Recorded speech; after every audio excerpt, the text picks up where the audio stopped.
a little lunar science mental break. I also want to highlight something Lori said earlier, which is that, we have lunar science objectives we want to tackle with this mission, but this is the first mission, right? And we really want to learn about the choreography of all of this between the ground team supporting all the way up to the crew. And when we think about surface missions with EVAs, with science objectives, we really do need to get used to this sort of mental loading and how we're able to support the crew and not, overburden them while still maximizing science.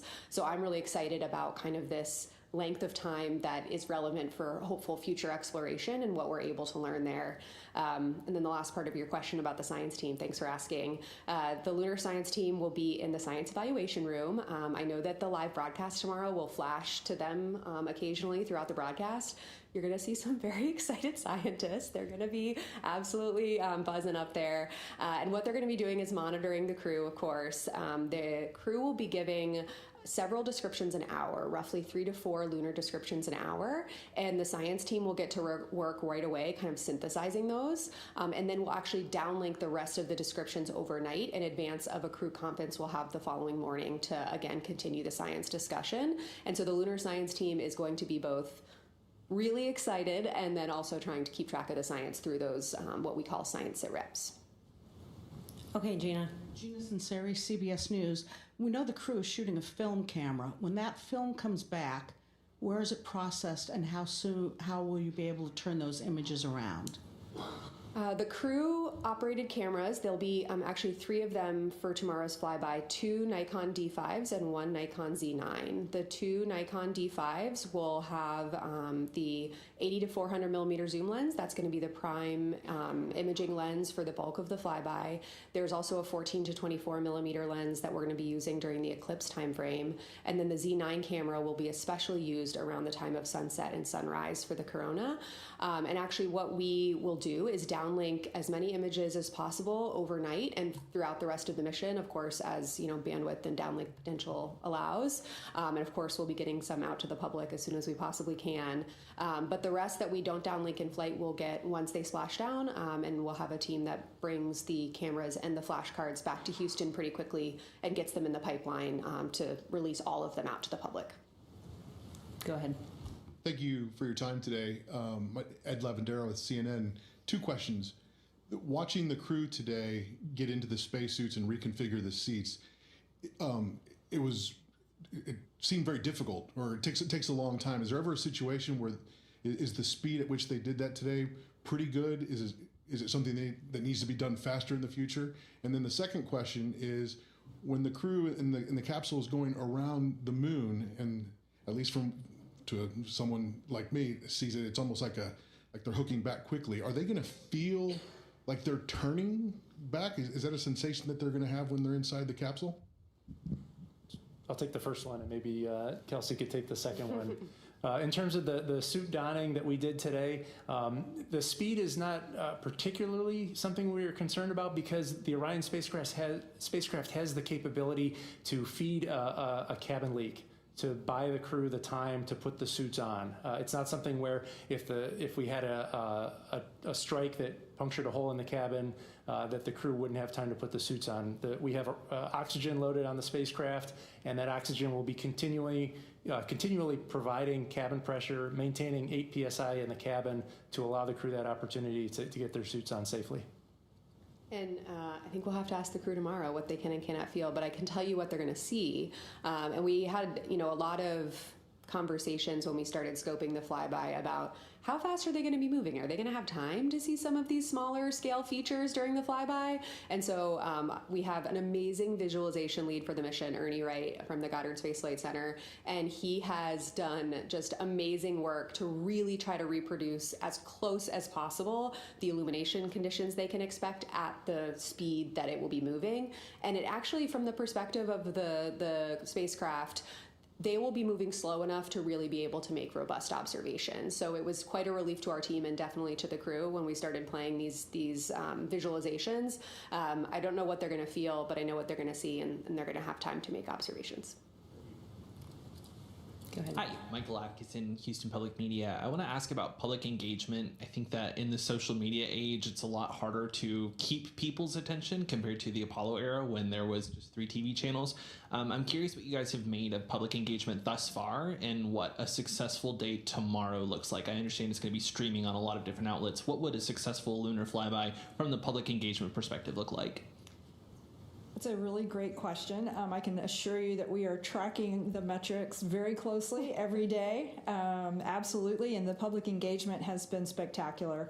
It has, I think, dropped a little bit since the launch day, but I do anticipate a big bump again tomorrow as we have this really key moment in time where we're flying around, we're breaking the Apollo record, we're going to have an eclipse, we're going to have all of these amazing observations. I really think we're going to get another big spike. I'm really looking forward to that. And then I anticipate another big spike when we splash down on Friday evening. Yeah, I might add to that too that, first of all, I might turn the question back around on all of you and say that, our public engagement team has done such an amazing job to package messaging about this mission, and specifically the lunar science engagement team has been working for months and months and months to make sure that the public has access to the information about the moon. But please help us, right? This is a unifying moment for all of us, and we really, we've put our best foot forward into preparing this mission for success, and we know what it's going to mean to connect to the moon in that way tomorrow. And, please, all of you in the room and online, please help us get the word out. Okay, go ahead. Hi, TG Mosquero with the Epoch Times. Thanks for taking the time and happy Easter. Question for Rick and Lori. Without a landing or parking in orbit, what are you considering the official arrival point? Like when you arrive at the moon? Is it when Orion enters lunar gravity? Is it when the flyby begins? Is it the closest point? Well, I'm looking at Rick here, but from my perspective, as Rick said earlier, when we enter that point where we cross over from being driven by Earth's gravity to being pulled by the moon more strongly than Earth, to me, that's where we'd start. But I think I was going to give the same answer, so I agree. I'll give the lunar science example, which is closest approach. Everybody's point of view. Okay, go ahead. Hi, Alejandro Turnbull for Space Scout. Question for Kelsey. Looking forward to future Artemis missions, how are you expecting the science plans to change from what we're going to see tomorrow? What opportunities are going to be afforded to you by having crew both on the surface and in orbit? Oh my gosh, great question. We're learning a lot about the flyby and orbital observations piece of Artemis missions from Artemis 2, and we're looking forward to learning more with Artemis 3, right? But looking to the future, when we do have crew on the surface and crew in orbit, of course, those sort of concurrent observations hold a lot of value. Different vantage points tell you something different scientifically, and having that sort of orbital view from Orion, from an orbiting spacecraft, around the time when the crew is on the surface does enable these really important contextual observations, especially that orbiting crew that's going to be farther away is really going to be able to say, these geologic processes influence the landing area, and that's going to help us tell the story of the science of the mission and ultimately could impact what type of samples we're asking future crews to collect. And for the payloads that we deploy on the surface, let's provide that landing site contextually in where they landed on the moon. A lot of science value to be gained both from surface science and from concurrent observations. Okay, let's take one from Ken, and then we'll go to the phone for a few. Hi, Ken Chang from New York Times. A couple questions for Kelsey following up. So you said they're going very quickly over the far side. Do you know what the maximum speed is relative to the surface? And just sort of following up on what you all will be doing down here. I remember a media tour last fall, you had this wonderful table that you'd be seeing, having interactive. Will you be giving feedback to the astronauts or follow-up questions, or you don't want to interrupt them what they're doing? Great question. Do you know I don't know the We rate. do not. We'd have to check on that and get We'll back get back to you. to you. Yeah. Yes, the science evaluation room is a really exciting room. We worked with Mission Control to develop this unique flight control room for the mission, specifically with science in mind. It's not a traditional flight control room that has, typically like rows of consoles where disciplines are plugged in with their teams. Scientists like to talk, and they like to talk over airwaves, so we've allowed for that in the science evaluation room. And what you're referencing here is a beautiful smart table where you can actually, and it's a touch table, right, where you can, put up data of the moon and zoom around different areas of the moon to kind of follow along with what the crew are doing. But we will be engaging with them during the flyby, of course, with the exception of the time when there is that planned loss of signal. And we do plan to be following up on their observation. So again, these 4 people are absolutely ready to give scientifically valuable descriptions, but more brains can help hone in on nuances of the observations that they're making. And so we have allowed time for crew discussion where all 4 of them at the same time will be discussing some scientific question. For example, I believe the first one tomorrow is the near side far side transition and looking at color and albedo across that transition. They'll be discussing with each other, and I've heard them in simulations, one crew member will say something and the next crew member will say, oh, actually, I saw it this way. And they're actually able to really have elevated science discussions. But we do plan to have that interaction from the ground as well, based on what the science team in the science evaluation room is seeing and hearing from the crew. We'll be able to have a bit of a science dialogue. We have enough hours in the flyby where we'll be able to have a back and forth, which I'm really anticipating is going to enhance science return because we have this amazing back room of lunar scientists and geologists ready to help provide support. And it's super high tech. I can back her up. I've been in there. It's so cool. You'll get to see it, I think, during the feed tomorrow. Okay, we'll take several from the phone now, and we'll start with Jeff Faust with Space News. Good afternoon. Question for Rick. We heard yesterday at the briefing about a mystery smell whose source wasn't identified. It wasn't a cause for concern, but I don't know if you have any updates on whether that smell is persisting and what might be causing it. Thanks. Sure. Good question. We have been trying to correlate the smell and the crew reports of the smell to a particular event or a changing configuration of the spacecraft. We have a number of heaters that are located near that area of interest, and there's nothing about a heater cycling that we can correlate to the smell. There's nothing about the usage of the toilet that would cause an increase in the concentration to cause a more acute smell or a more mild smell. So right now there isn't any root cause identified as to what that source is, but we're continuing to proceed with the mission and the use of the toilet nominally. Okay, our next question is from Stephen Clark with Ars Technica. Hi, thank you for taking my question. I think my question is probably for Rick as well. You mentioned the checkout tonight of the optical comm system on Orion. Has that been used thus far in the mission? How is it performing? And also, if it checks out and you're able to get to that 100 megabits per second downlink, will that kind of expedite the downlink of some of the photos we're expecting from tomorrow? Thanks. Sure. Yeah, the optical comm system has been performing really well throughout the mission. We've used it throughout all of the lunar transit. We have 3 sites where we downlink data. We have one in California, one in White Sands, New Mexico, and then a third site, which is kind of a test and a target of opportunity with the Australian National University in Australia. And we've been able to stream video live to that site as well. And yes, if we can get the bandwidth increased to 100 megabits per second, that will absolutely help getting imagery and data from the spacecraft down in a more timely manner. Okay, we'll go to one more on the phone and then come back here in the room. The next question is from Sana Pashankar from Bloomberg. Hi, thank you so much for doing this. A question for Dr. Young. Obviously, it seems like an enormous amount of thought and effort and scientific considerations have been put into preparing for the lunar flyby. I was just wondering, when did the lunar science team at NASA start making preparations for the flyby? Did it start like when the astronauts were selected in 2023 or after Artemis 1?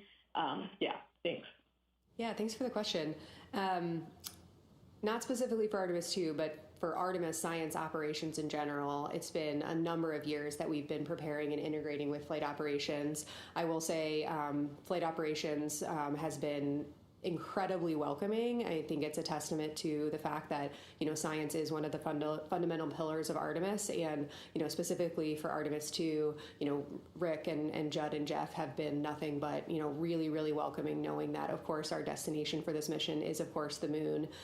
Specifically for Artemis 2 science preparations, we did, actually start working with the crew pretty quickly after they were selected, more in a classroom training environment, but that did kick off the discussions for our team about how we wanted to develop our science objectives given the mission profile characteristics as we learned more about that, about how the mission profile was evolving. And so that enabled us to really jump off on establishing our science objectives. And, with me being selected as the lead for the lunar science for this mission, I was really able to build out our amazing team pulled from several different NASA centers, experts in lunar science, geology, visualization, geographic information systems, teams here at the Johnson Space Center who supported Earth observations from the International Space Station that are actually responsible for developing that gorgeous lunar targeting plan. And so the plans for the flyby profile as we're going to execute it tomorrow probably really ramped up in earnest just over a year ago. But prior to that, there was a lot of work going in with the flight operations team for integrating our new science officer console into mission control, as well as building out the science evaluation room. Okay, we'll come back into the phone, or pardon me, to the room. Irene, and then we'll go to Tom. Thanks. Irene Klotz with Aviation Week. For Rick, a couple of flight operations questions. First is, which two astronauts attempted to don the suits quickly, and how much faster did that happen compared to the nominal donning? And on the manual flight demonstration, did the exercise today complete all the or maybe last night, sorry, I've lost track of days. Did that complete all of the manual operations that you're expecting, and what have you learned so far about the nuances of Orion's handling that you want to kind of continue more studies on post-flight? Thanks. Of course, thanks for the question there. As far as who donned the suit rapidly, that was Reed and Victor, and then Christina and Jeremy donned it in the quote-unquote nominal time frame. The rapid donning was attempted to be done in about 15 minutes, which is pretty swift. And again, that corresponds with the time that Orion has to feed the leak and maintain cabin pressure before we can get the crew safely in a pressurized environment. As far as the manual piloting that we have left, we have another test on Wednesday that will be in the crew's afternoon after they build the radiation shelter. And then finally, with respect to the handling qualities, I sat in the back of Mission Control during the proximity operations demo. I had just worked the ascent shifts, but I couldn't stay away, and I had to watch. And it was pretty spectacular to watch Orion pretty much stop on a dime. Victor would deflect the hand controller, release it, and you saw the ICP, the video of the interim cryogenic propulsion stage. You'd see it move and then just stop right on a dime. And so I would say we've got some pretty well engineered control law on Orion. Tom. Hi guys, Tom Costello with NBC News. Thanks for so many great news conferences. I have just a basic question. I don't have a PhD in rocket science. Can you explain for the audience how it is that when it goes into the moon's gravitational pull, and then when you come around the other side, the Earth's gravitational pull can take over or becomes stronger? You help me understand that, and that would be great. And then second of all, can I just confirm with you the photographic number of targets you have, and how many photos you expect to take? Sorry if I missed that. All right, I'll take a swing at the orbital mechanics here. So the translunar injection burn essentially raised our apogee, the height of our orbit above Earth, to a point where we target it such that the moon will, as it orbits Earth, we kind of intercept the moon and we allow the moon's gravity to take over. And then because we're not entering into lunar orbit, we coast past apogee relative to Earth, and we start falling back to Earth, and eventually the Earth's gravity is going to take over and bring the spacecraft back into the atmosphere. As for targets, I was just going to add one more thing to that, is that as you enter, as we talked about, the stronger influence of the moon's gravity, we're out at some distance, and so when it starts to pull on us, we go into a circular, kind of an arc around the moon, and that kind of slingshots us. You can imagine a slingshot around, but then that kind of starts to overshoot and come back, and then by the time you might go somewhere else, we're now pulled into Earth's gravity again, right? So it starts to pull us back. So it's the interplay of those two gravity fields that really drive this beautiful dance of the spacecraft. The number of targets, I'll have to get the exact number, but it's in the range of 35 targets. We actually do plan to put out the list of targets hopefully tomorrow morning so that the public can follow along. I will caveat that with that's a plan, right? And they're going to flexibly execute that plan based on what they see. But we will put out kind of the list that they have been, studying too. As for number of pictures, it's a great question. The only way we can kind of make a guess at that is from the mission simulations we've done on the ground, where they're taking pictures of not the real moon. I have a feeling that the real moon is going to be a bigger draw. I would expect thousands of pictures that the crew themselves will take, not to mention the imagery that we will be taking with the Orion vehicle cameras.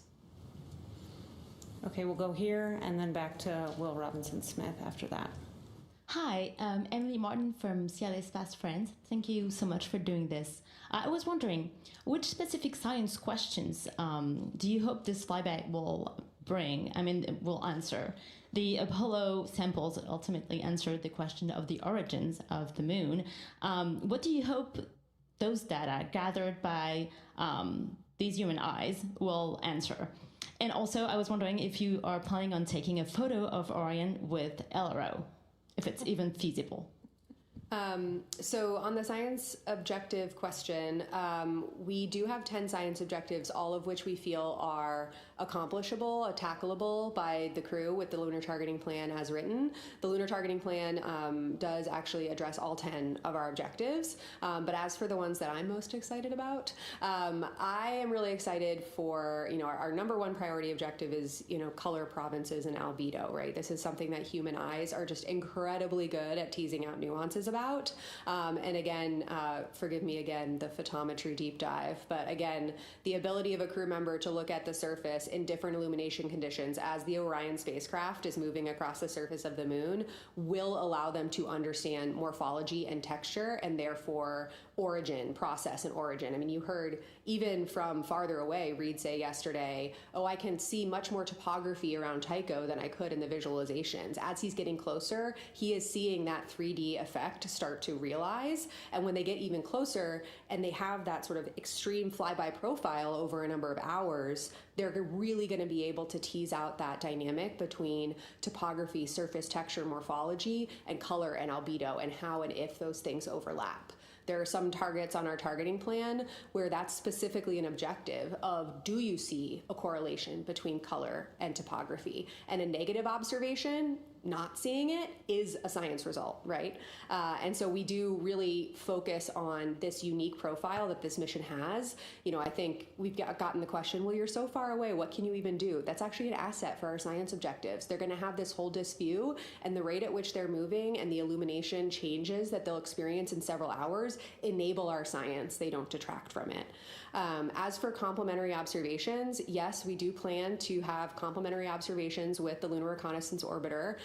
We also have other complementary science investigations, including citizen science here from scientists on Earth who are going to be looking for impact flashes or new craters that are forming on the surface of the moon, just like the Artemis 2 astronauts will be looking for. So lots of chances for coordinated observations, and you can bet we'll be putting out information about that, especially the Lunar Reconnaissance Orbiter ties post-mission. Okay, Will, and then we'll go back to the phones for a couple of additional questions. Thank you, Rachel. Will Robinson-Smith with Spaceflight Now. Thank you all for taking the time today. Couple to Rick, if I may, about the Ox demonstration. Please correct me if I'm wrong, but it sounded like at one point there was a plan to lower the cabin pressure in Orion. Can you talk about when and why that changed?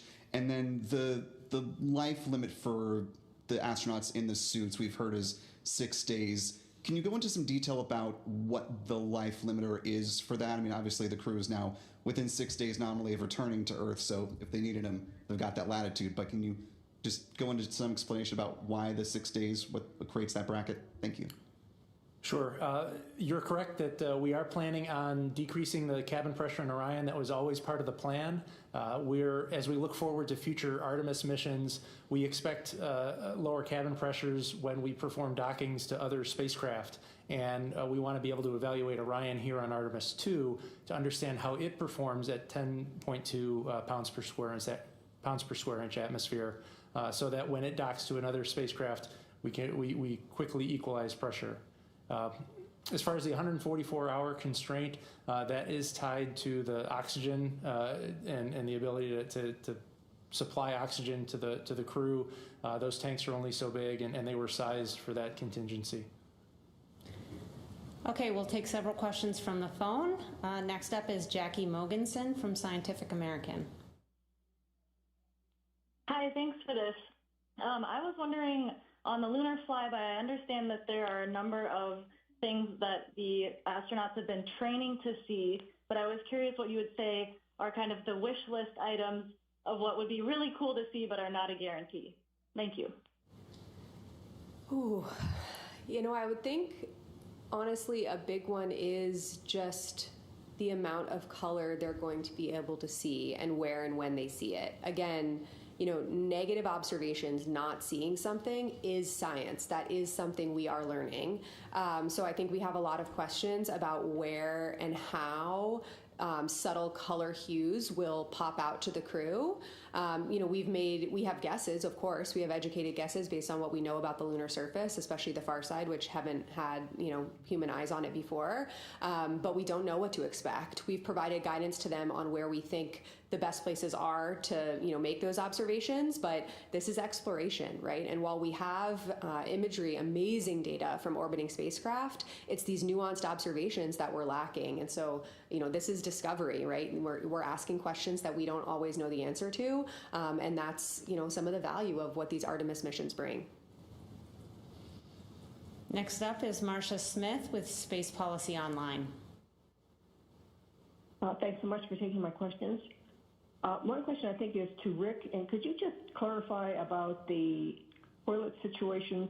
Have you permanently fixed that, or is it that every certain number of days or something you're going to have to turn the spacecraft towards the sun in order to make sure that that vent doesn't freeze? And this is a permanent solution for this mission or for all the future Orion missions? Could you just clarify the situation on that?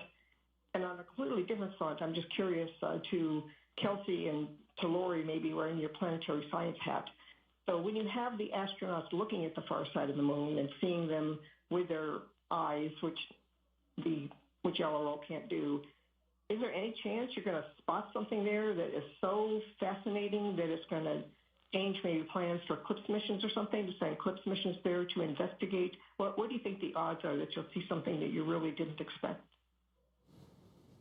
All right. Well, as for the first part of your questions, there are no liens against use of the toilet. The crew members are able to use the toilet, but we are still trying to figure out the wastewater vent line problem. It's kind of a complex engineering issue when you expose a liquid to vacuum. It's a pretty chaotic environment, and there's a lot of theory and textbook work done when you assume it's pure water being exposed to a vacuum. But when you introduce the variable of it being wastewater, there's other complex phenomena that we don't quite yet understand that are factoring into that vent line. And so we're still working through that. This is a good opportunity to learn now on a shorter mission. And, if changes are needed to be made to the spacecraft, we have opportunities before Artemis 3 to make those changes. Let Kelsey answer the question about if you think we might see something surprising. Rick, do you want to no. I think, of course, we don't know what we don't know. And there's a reason, I think your question kind of hits at the heart of why we explore, right? I mean, we can send reconnaissance missions to the bottoms of the ocean and to the poles and to Mars and to the outer solar system. And, I like to think that planetary scientists, are pretty good at their jobs and pretty good at outlining plans of what they think we will expect to see. But we in the science community like to talk about multiple working hypotheses, right? We take all available data and we form these different hypotheses, and we make a plan to go address and buy down those hypotheses. And so do we have guesses about what they're going to see on the far side? Yes. Do I have solid confidence in exactly what they're going to see? Absolutely not. That is why we send people out into the cosmos to explore in the first place. And so, I think it's important to remember that, what the crew are going to do tomorrow is the first step in this exploration. And I think it's important to remember that, we don't always know exactly what they're going to see. We have lunar reconnaissance orbiting spacecraft data of the surface. We understand, what it's made out of. We understand the topography, but we don't know what the crew are going to see in these specific illumination conditions from a scientific perspective. And that's exciting. It's part of the exploration mission. It's one of the main charges of the Spaceflight Agency. Okay, we'll go there. Thank you, Rod Pyle at Astro Magazine. This is drilling in a bit, so I apologize if I'm peeling the onion too much. This is for Kelsey.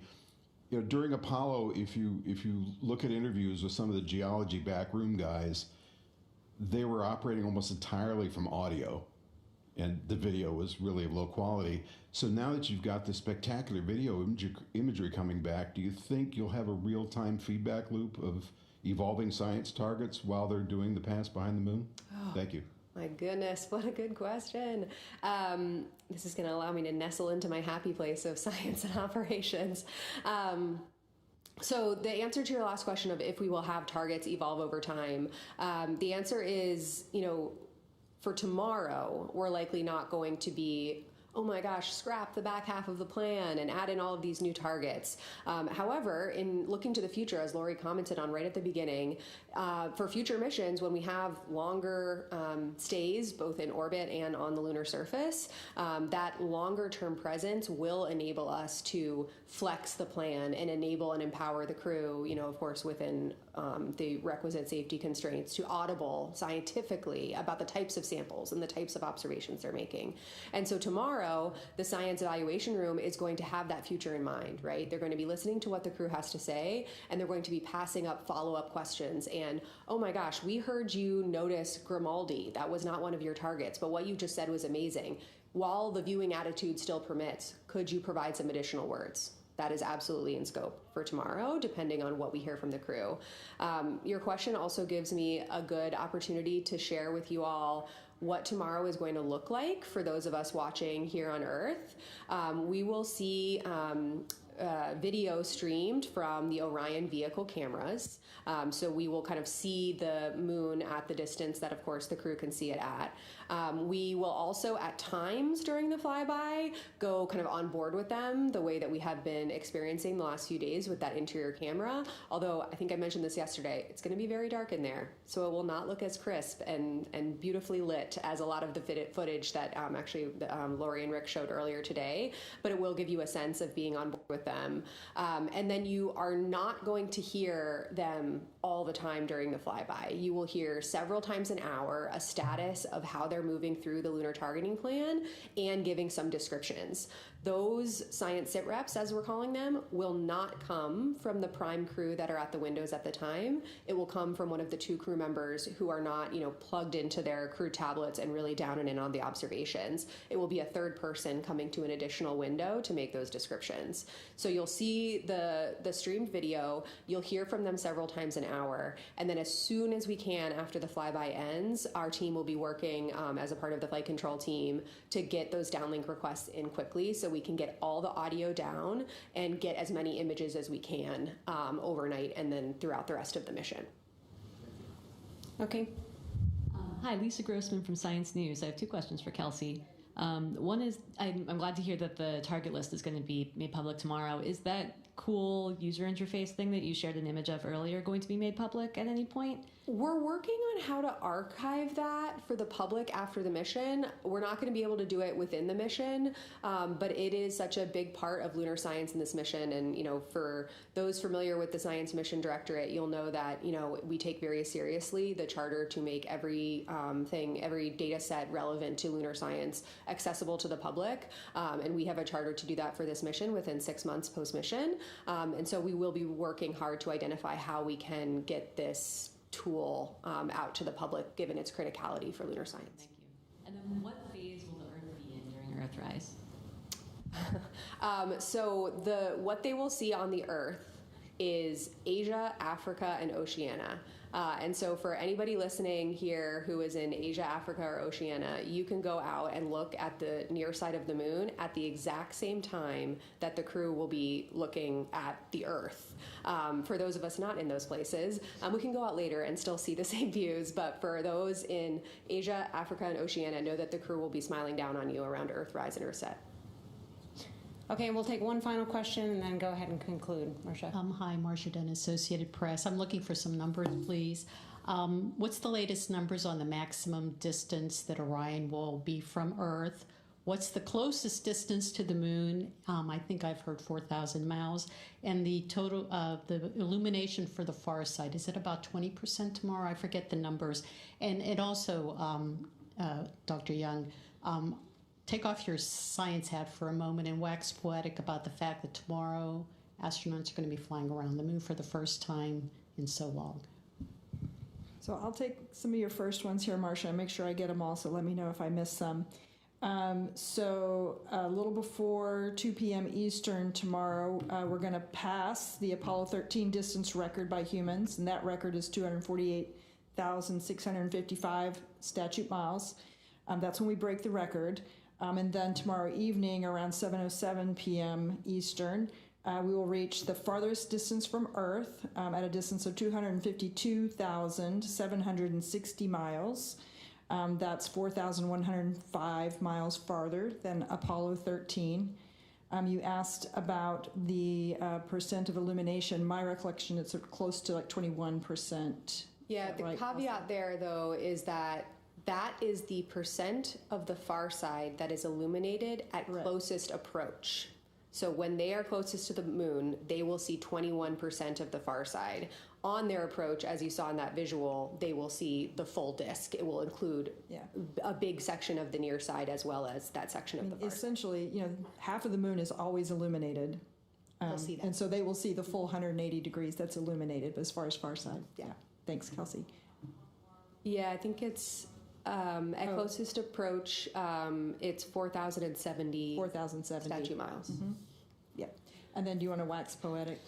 Oh my gosh, of course, always. I mean, first of all, I will be on console tomorrow, so I will be locked in and fully in operations and execution mode. But, sitting here today, the day before the flyby, I was a kid who loved to play outdoors, and I was a kid who loved to, while playing outdoors, look up at the sky. Being outdoors and exploring the environment around me was a massive part of my childhood. I'm the mom of 2 young kids, and my youngest is right in the phase now where she looks up at the moon at night and just screams moon every time she sees it. She just stops what she's doing and points up and yells moon. And it really just, I swear I do not push her to do this. This is a natural instinct. But, I think it goes to show that people all over the world connect with the moon. This is something that every single person on this planet can understand and connect with. Of course, I'm focused on my kids in my house, but I know that people all over the world have their own sense of connection with the moon.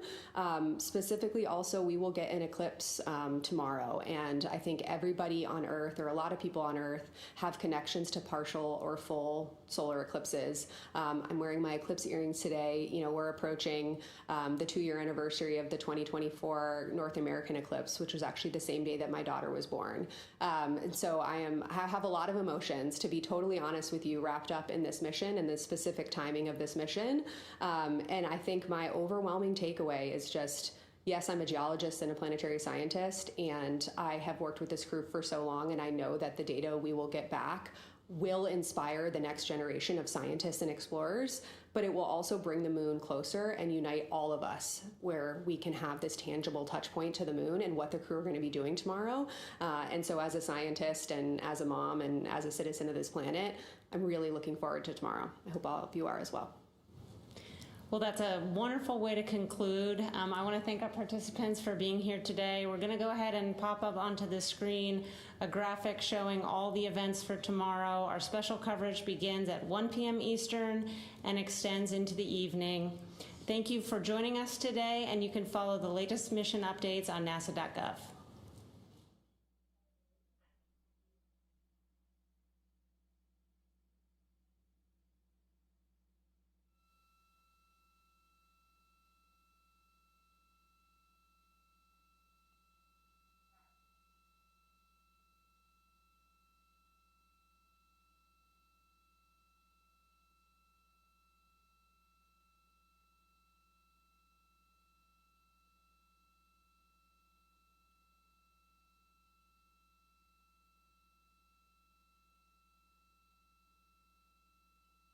This is Artemis Mission Control at Johnson Space Center in Houston, Texas. Mission elapsed time for the Artemis 2 flight is 4 days and 58 minutes.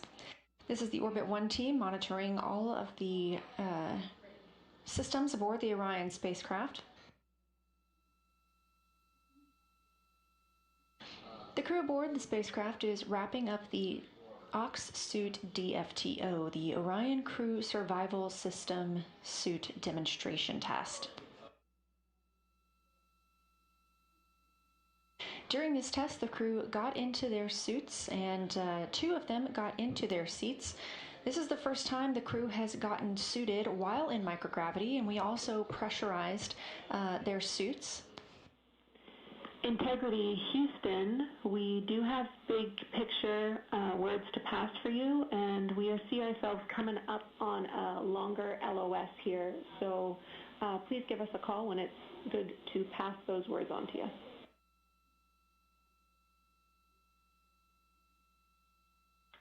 Okay, we're just getting out of suits, so go ahead now. Now's a good time. Okay, I'm going to roll through this list with you. We have turned off the CamCap 3 because we suspected that you were suit doffing. We also don't have the HHP camera. We wanted to let you know that at our last check, it was still connected to the encoder, but it looked like it had been bumped. So we don't have that picture. We want you to check it when you are ready, aka done with your doff. Automatic cabin leak detection is enabled again.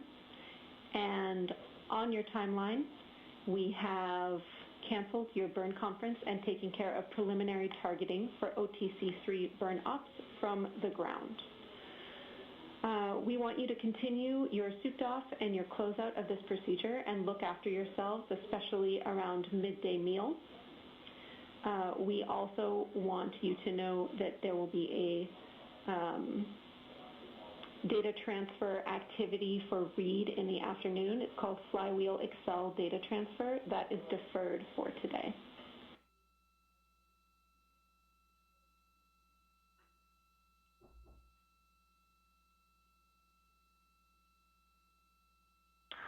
Okay, we copy all.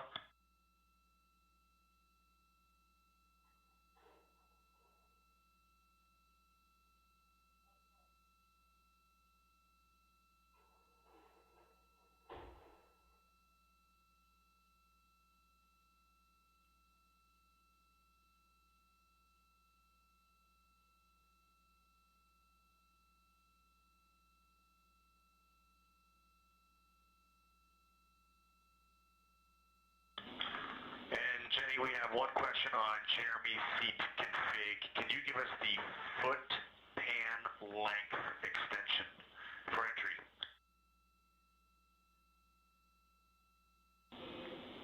We're checking on that. I'll have it for you in a minute.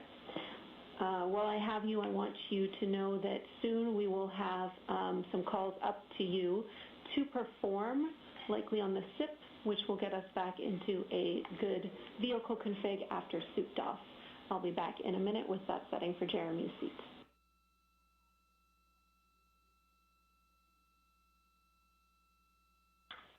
Okay, we'll wait on your call for the SIP switches.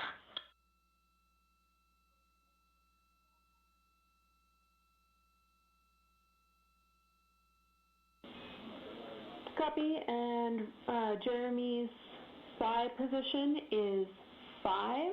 And if you're talking about the calf extension, that is fully extended. It should read 6.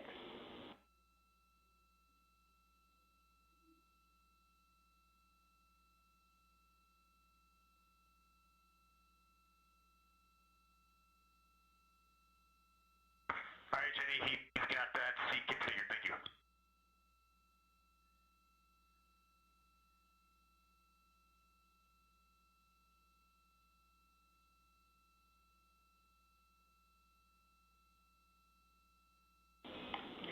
Finally, one more for you, Reed. If you did not use mags today, we would like you to save the unused mags.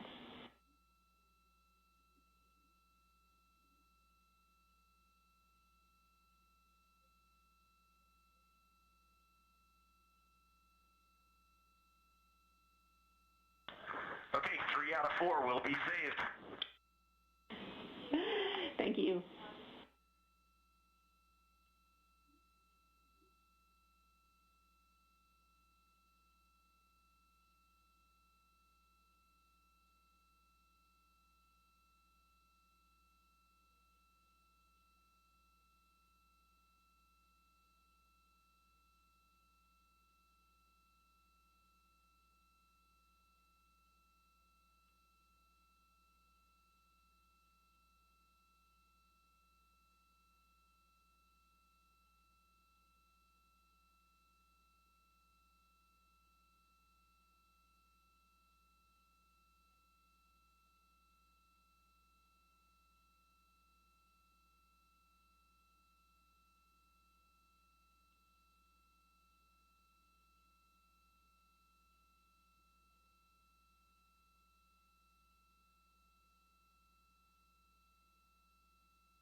Hey, Jenny, I don't know if we lost you yet. Just confirm we are go for secondary dump line.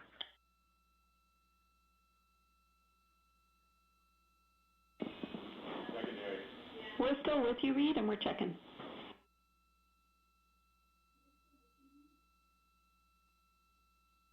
And just make sure that we still have crew choice for toilet ops.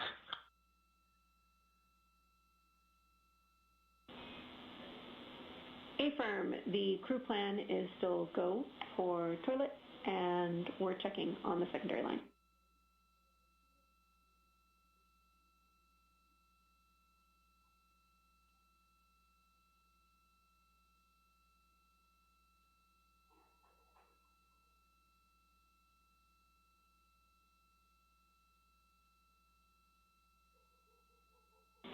Integrity crew, you are go to use the secondary line for dumps.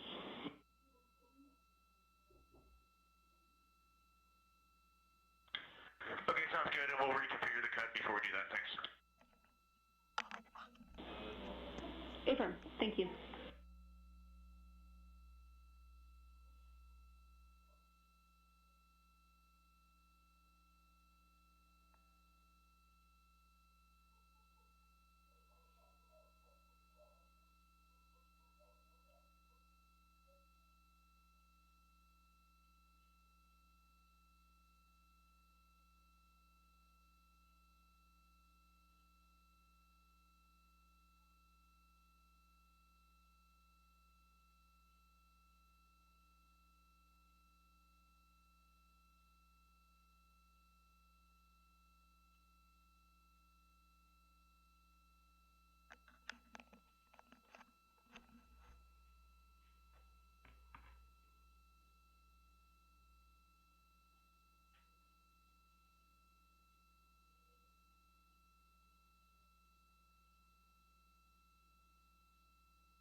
This is Artemis Mission Control. The spacecraft now less than 50,000 miles away from the moon.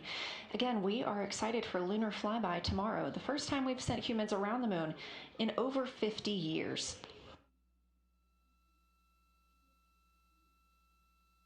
So far today, the crew has completed their Ox suit demo. That's the Orion Crew Survival System suit demonstration.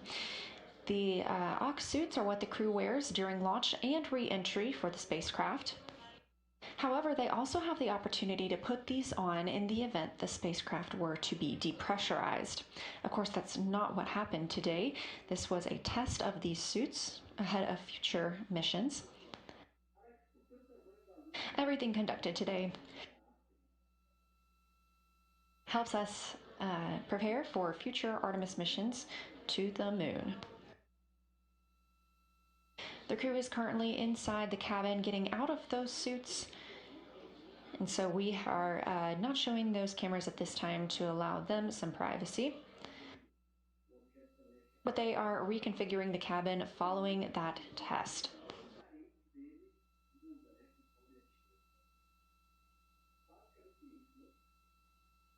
During that demonstration test, we saw all 4 crew members get in their suits, have successful suit leak checks and communications checks. Both pilot and Commander Reed Wiseman and pilot Victor Glover were able to get into their seats.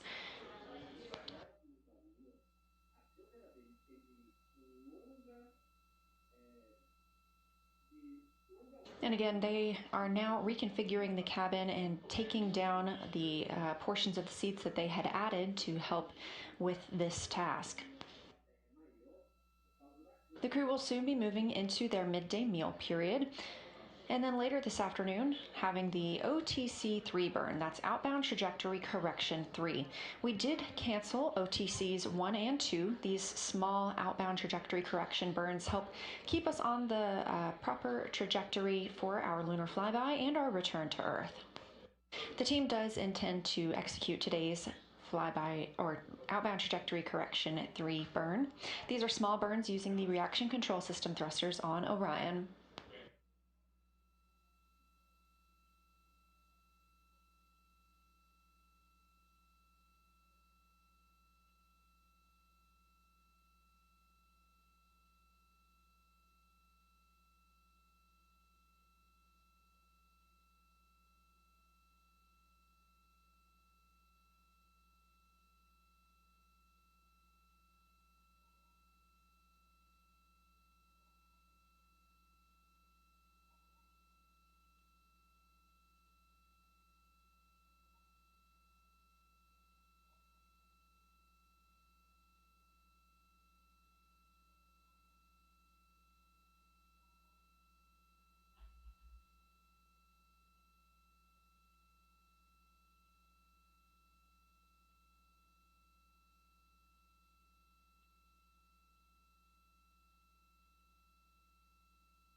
Or more they're able to discern. So we wanted to allow time per target for them to settle into that observation, because ultimately that's going to deliver the most science. So the quickest time per target tomorrow will be roughly 8 minutes, and some of the targets, which are kind of crew discussion focused, are longer, on the order of 20 minutes. They also, how the sort of flyby choreography will work is, for that first 5-hour period, they will work in pairs.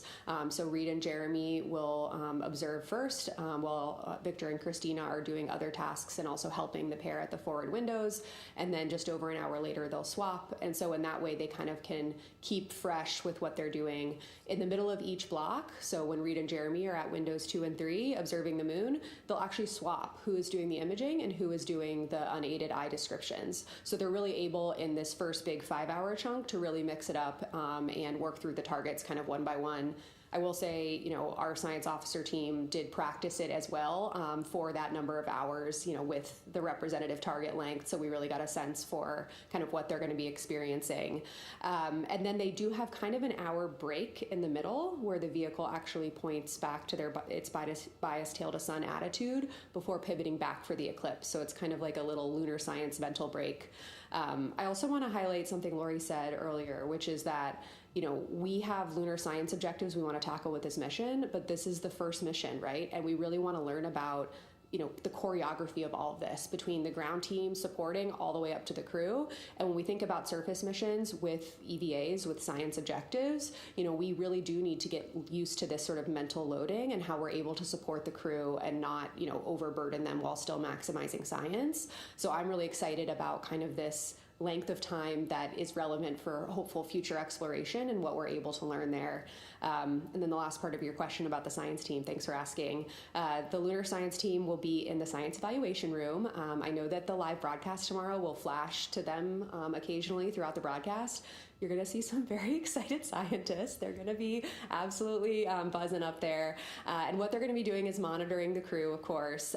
The crew will be giving several descriptions an hour, roughly 3 to 4 lunar descriptions an hour. And the science team will get to work right away, kind of synthesizing those. And then we'll actually downlink the rest of the descriptions overnight in advance of a crew conference we'll have the following morning to, again, continue the science discussion. And so the lunar science team is going to be both really excited and then also trying to keep track of the science through those, what we call science sit reps. Okay, Gina. Gina Sinceri, CBS News. We know the crew is shooting a film camera. When that film comes back, where is it processed and how will you be able to turn those images around? The crew operated cameras. There'll be actually 3 of them for tomorrow's flyby, 2 Nikon D5s and 1 Nikon Z9. The 2 Nikon D5s will have the 80 to 400 millimeter zoom lens. That's going to be the prime imaging lens for the bulk of the flyby. There's also a 14 to 24 millimeter lens that we're going to be using during the eclipse timeframe. And then the Z9 camera will be especially used around the time of sunset and sunrise for the corona. And actually what we will do is downlink as many images as possible overnight and throughout the rest of the mission, of course, as bandwidth and downlink potential allows. And of course, we'll be getting some out to the public as soon as we possibly can. But the rest that we don't downlink in flight, we'll get once they splash down, and we'll have a team that brings the cameras and the flash cards back to Houston pretty quickly and gets them in the pipeline to release all of them out to the public. Go ahead. Thank you for your time today. Ed Lavendero with CNN. 2 questions. Watching the crew today get into the spacesuits and reconfigure the seats, it seemed very difficult, or it takes a long time. Is there ever a situation where is the speed at which they did that today pretty good? Is it something that needs to be done faster in the future? And then the second question is, when the crew in the capsule is going around the moon, and at least someone like me sees it, it's almost like they're hooking back quickly. Are they going to feel like they're turning Integrity Crew, back? Is that a Houston, sensation that they're going to have when they're inside the capsule? We have a couple of items to discuss with you again before I'll take the this first LOS. one. Maybe Kelsey.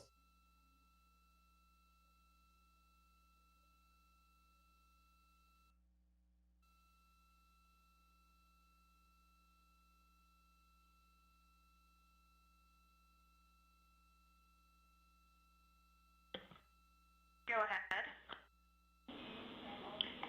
Hey, Christina, a couple of vehicle things for you to start. First of all, we want you to be aware that we need to increase the fan speed higher because our cabin pressure is lower.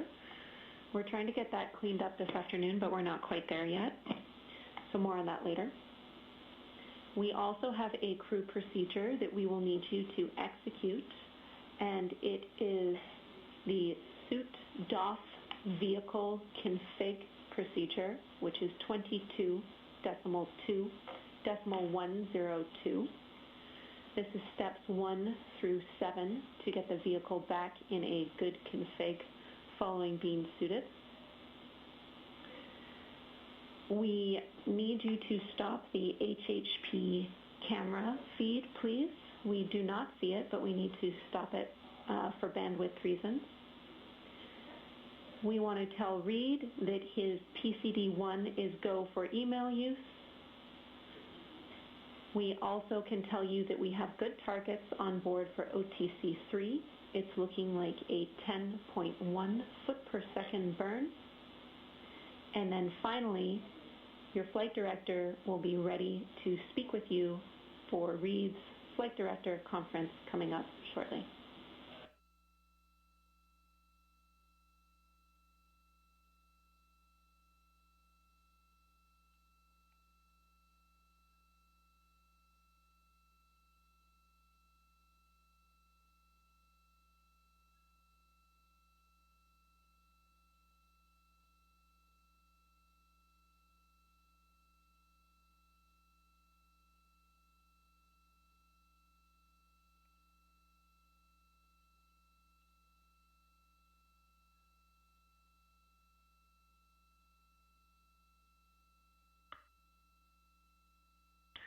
Okay, Jenny, copy the fan speed thing, but no action for us on that. Suit off vehicle config, steps 1 through 7. We will stop the HHP camera stream. Reed is go for, actually that's complete.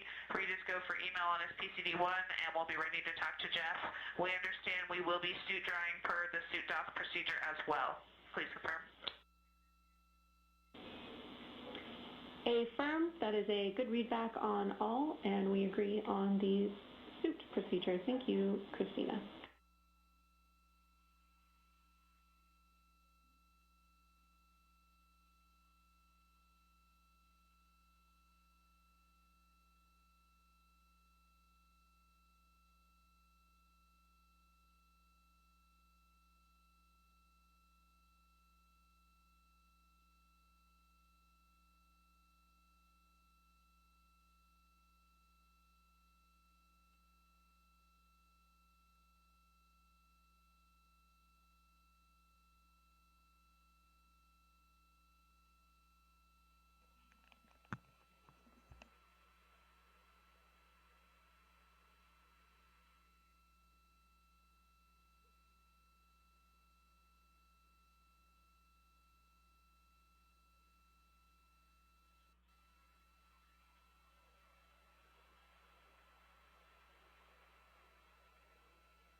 Can you still hear me okay?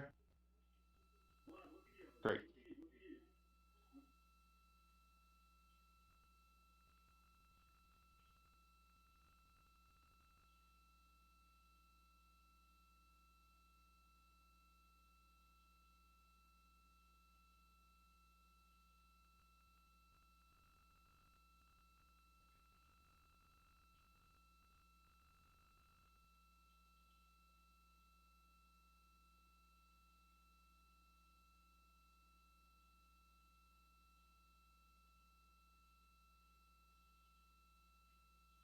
This is Artemis Mission Control here with an MET 4 days, 1 hour and 24 minutes into the Artemis 2 flight. The crew has wrapped up their Ox suit demo, that was the Orion Crew Survival System suit demonstration, and are moving into their midday meal time frame. Later today we'll have the OTC 3 burn, that's the Outbound Trajectory Correction 3 burn.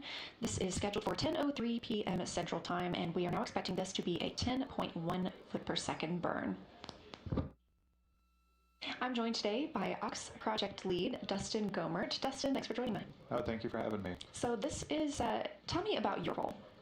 Well, I'm the Ox project manager, system manager, whatever role you need me to be, but I kind of have them all. And so our team is in charge of the Ox, the Orion Crew Survival System suits that are on Artemis 2 right now. And we saw a test of those today. So can you tell me about those Orion Crew Survival System suits, Ox suits? We have called them both things all day long. Can you tell me about those and what makes them unique? Well, the thing that makes them different than anything we've done before is their long duration survival capability. And so these suits are very specifically designed such that if something were to happen to the crew en route to the moon or while in lunar orbit, they could survive in them for up to 6 days. And so it's a pretty unique capability to have that where your environment, your home, your personal atmosphere is just bigger than your body, and they still provide the functions for you to keep being human and doing all the things you need as a human while in this environment. And today was not the first time that this crew has suited up. Obviously they wore these on launch day, but what other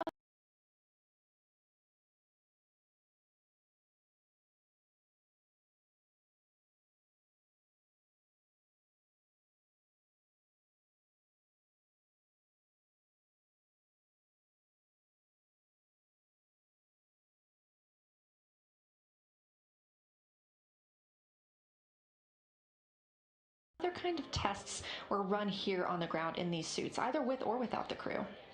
Quite a few. So we spent a good, I would say almost 2 years doing certification testing of this, and the better part of a decade in design and tweaks of them to get to the point we are today. And the crew, have spent almost 2 years training in the suits. They get custom fit for each one. Every person are measured for the crew. And so we have them very finely tuned and finely trained for activities that they would do in these suits. The thing we can't do in these suits on the ground is truly understand how they behave in microgravity. And that was one of the things we were after here today. Yeah, what about microgravity makes it easier or more difficult in some ways to test these suits, or even just being in the Orion capsule? Oh, 1 minute as we're hearing some comms from the crew. From around an hour-long forward LOS. No response required.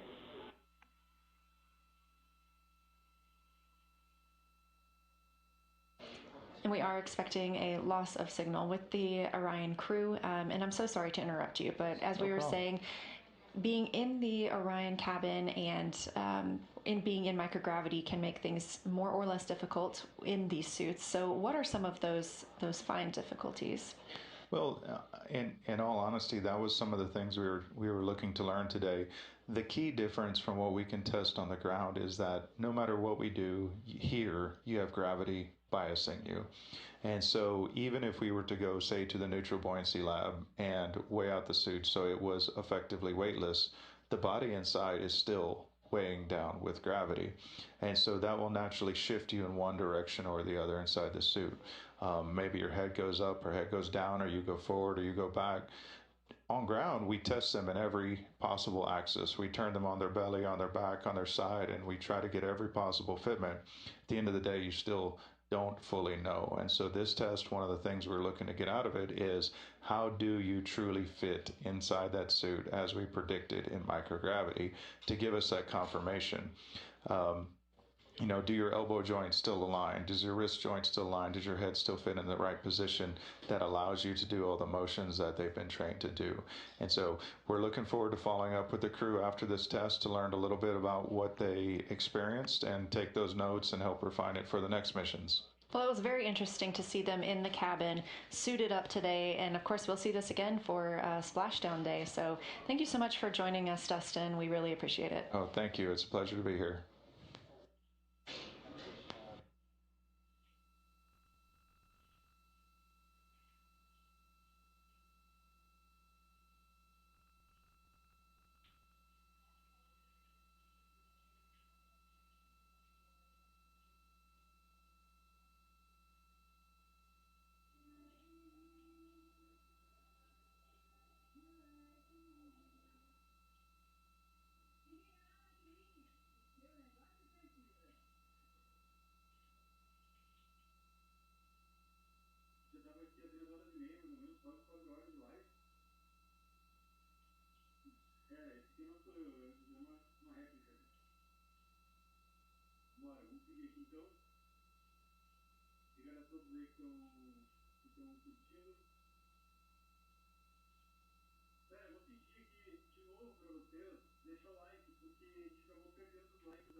Has done just amazing work to really try to reproduce as close as possible the illumination conditions they can expect at the speed that it will be moving.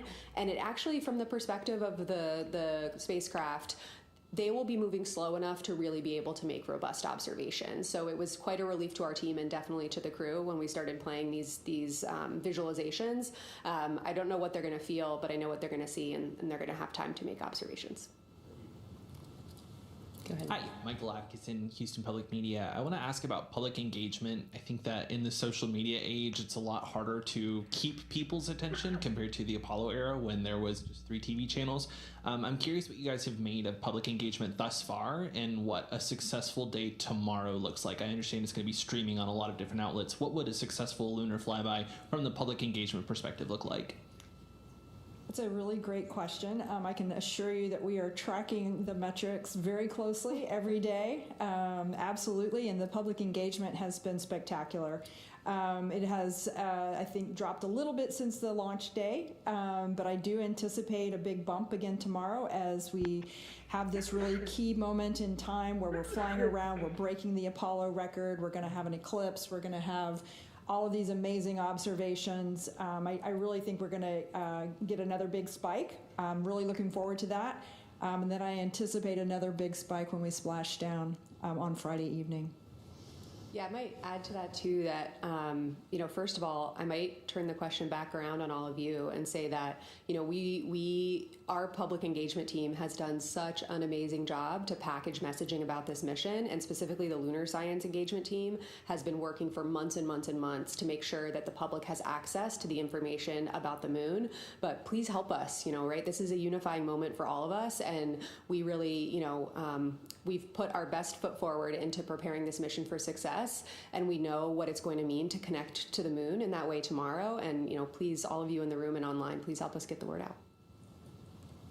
Okay, go ahead. Hi, TG Mosquero with the Epoch Times. Thanks for taking the time, and happy Easter. Question for Rick and Lori. Without a landing or parking in orbit, what are you considering the official arrival point? Like when you arrive at the moon? Is it when Orion enters lunar gravity? Is it when the flyby begins? Is it the closest point? Well, I'm looking at Rick here, but from my perspective, as Rick said earlier, when we enter that point where we cross over from being driven by Earth's gravity to being pulled by the moon more strongly than Earth, to me, that's where we'd start. But I think I was going to give the same answer, so I agree. I'll give the lunar science example, which is closest approach. Everybody's point of view. Okay, go ahead. Hi, Alejandro Turnbull for Space Scout. Question for Kelsey. Looking forward to future Artemis missions, how are you expecting the science plans to change from what we're going to see tomorrow? What opportunities are going to be afforded to you by having crew both on the surface and in orbit? Oh my gosh, great question.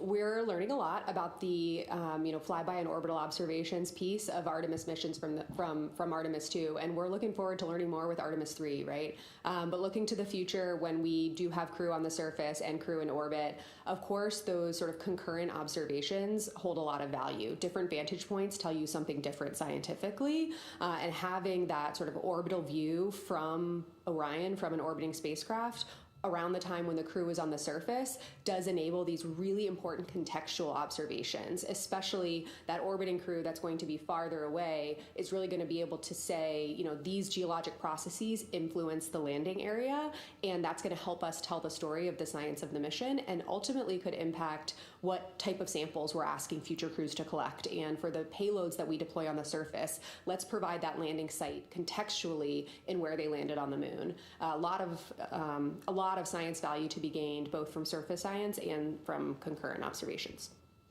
Okay, let's take one from Ken, and then we'll go to the phone for a few. Hi, Ken Chang from New York Times. A couple questions for Kelsey's following up. So you said they're going very quickly This is over Artemis the far Mission side. Control at Johnson Space Center in Houston, Texas. You're looking at a visualization of Orion in its current configuration as it flies toward the moon. Here, we are now just 48,722 miles away from the moon and 226,700 miles away from Will you be giving Earth. feedback to the You can astronauts track about Artemis follow-up questions, and or track you Orion don't for want to yourself interrupt at any them time by what they're visiting doing? nasa.gov/track We have Artemis. to check on that and get We'll back get back to to you. you. Yeah. Tomorrow is a big day for the mission, Yes, as we the will have science the evaluation lunar room is a really flyby exciting with room. about 6 hours for the crew to we be worked with taking Mission photos, Control to develop making this unique observations flight and control room for annotations the mission, of what they specifically see with as science they in mind. pass the It's moon. not The first a humans traditional to do flight so control in room over that 50 has, years. typically like rows of consoles where disciplines are plugged in with their teams. Scientists like to talk, and Of they course, like to we'll talk. be live for it all, so we look forward to you joining us. One of those milestones that we'll see is them surpassing the greatest distance ever achieved by humans. That was set by the Apollo 13 crew. We expect that to occur in 17 hours and 38 minutes, so don't miss it.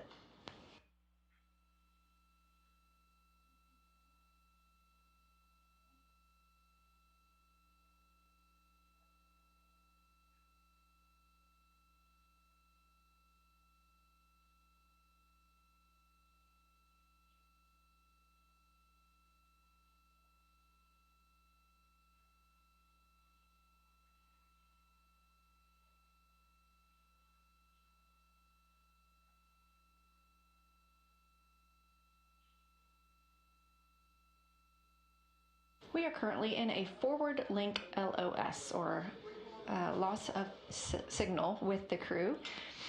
These are tracked as we fly this mission. We are using the Deep Space Network at this time. They are far enough away from the Earth that we need to rely on this network rather than our usual tracking data relay satellite systems that you see us use with the International Space Station. But we are aware and track all of these moments when we are loss of signal with the crew. However, we still have data from them. So if they needed to, they could call down to us here in Mission Control.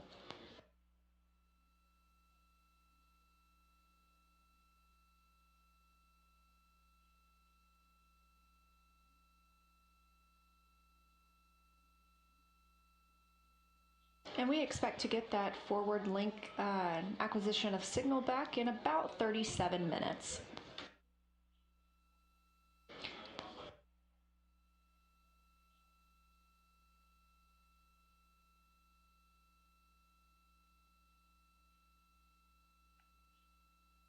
The crew is currently in their midday meal. They previously executed the Orion Crew Survival System demonstration.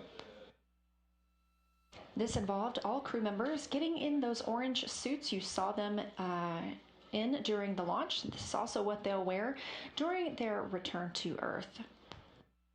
Those suits could survive, or could help them survive, a depressurization event in the event that were to occur on the spacecraft.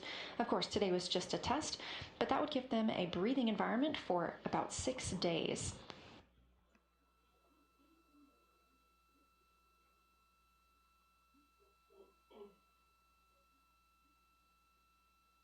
At 10:03 p.m. Central Time, we are expecting the outbound trajectory correction burn 3.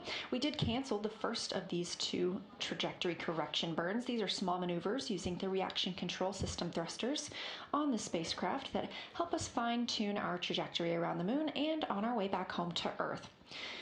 The team will execute the OTC-3 burn tonight. We expect that to be a 10.1 foot per second burn.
This is Artemis Mission Control here at Johnson Space Center in Houston, Texas. MET, 4 days, 1 hour and 52 minutes into the flight of Artemis 2.